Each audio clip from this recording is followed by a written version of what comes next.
Karimnagar వాసులను dumping yard మరోసారి ఉక్కిరిబిక్కిరి చేస్తోంది.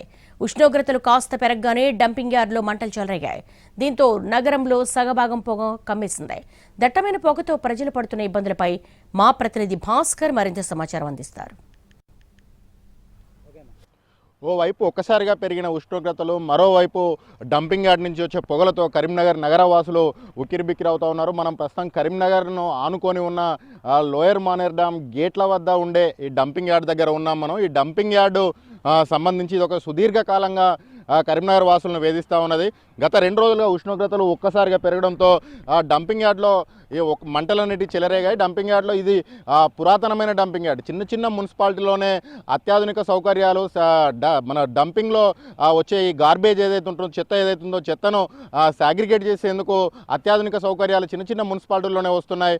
అటువంటిది 3.5 లక్షల ఓటర్లు ఉన్న కరీంనగర్ మున్సిపల్ కార్పొరేషన్ మాత్రం ఇంకా దశాబ్దాల నాటి డంపింగ్ పద్ధతిని అవలంబిస్తున్న సిచ్యువేషన్ కనిపిస్తూ ఉన్నది. మనం విజువల్లో చూస్తున్నాం. విజువల్లో బయోమైనింగ్ అనేది ఉంటుంది. ఇక్కడ బయోమైనింగ్ చేయకపోవడం, ప్రతి సంవత్సరం కోట్లాది రూపాయలు కాంట్రాక్టర్లకు కోట్లాది రూపాయలు సంతర్పణ చేస్తున్నప్పటికీ కూడా ఈ సమస్యకు ఒక పరిష్కారం లేదు. గత సంవత్సరం కేంద్ర మంత్రి మనోహర్ లాల్ ఖట్టర్ వచ్చి డంపింగ్ యార్డ్ని కంచి తొలగిస్తామని చెప్పేసి హామీ ఇచ్చారు.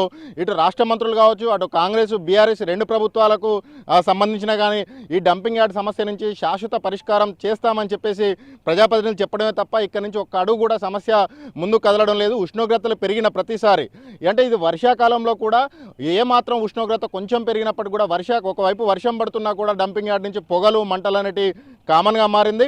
కరీంనగర్ నగరంలో అడుగు పెట్టగానే అలుగునూరు వద్ద లోయర్ మానేరు డ్యామ్ స్వాగతం పలుకుతుంది. ఆ వెంటనే కరీంనగర్ నగరవాసుల నుంచి కరీంనగర్ నగరం కూడా కనిపించినంతగా పొగ స్వాగతం పలికే పరిస్థితి కనిపిస్తూ ఉన్నాం. మనం విజువల్లో చూడొచ్చు. గత 2 రోజుల నుంచి పెద్ద ఎత్తున పొగ అనేది వ్యాపించింది. దాదాపు 70% పైగా నగరం ఈ పొగలో చిక్కుకుపోయింది.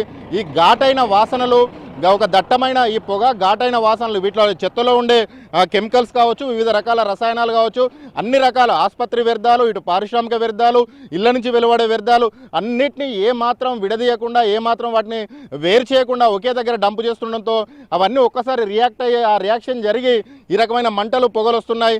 వీటితో ఘాటైన వాసనలు మొత్తం అలుముకున్న సిచ్యువేషన్ అయితే కనిపిస్తూ ఉన్నది.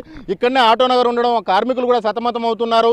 దాదాపు 40% పైగా నగరం ఈ పొగతో ఇబ్బంది పడుతున్న సిచ్యువేషన్ అయితే కనిపిస్తూ ఉన్నాయి. ఇటు భగత్ నగర్ కావచ్చు, ఇటు ఈ చైతన్యపురి కావచ్చు, భగత్ నగర్, కట్టరాంపూరు, కోతిరాంపూరు, ఆటోనగర్, ఈ తర్వాత బొమ్మకల్, ఈ ప్రాంతాలు కూడా కంప్లీట్గా ఇటు ఈ పొగతో ఇబ్బంది పడుతున్న పరిస్థితి కనిపిస్తూ ఉన్నది. ఈ విజువల్లో గమనిస్తున్నది ఇది ఇప్పటికీ ఇంత అసలు కనీసం మనిషి కూడా కనిపించినంత దట్టంగా పొగ అయితే అలుముకున్నది. వీటిని కనీసం ఈ పొగకు, ఈ మంటలను ఆర్పే ఒక శాస్త్రీయ పద్ధతి కూడా లేకపోవడంతో ఇది ఒక్కసారి అంటుకున్నదంటే ఇది ఇలాగే కొనసాగాలి. నిత్యం ఒక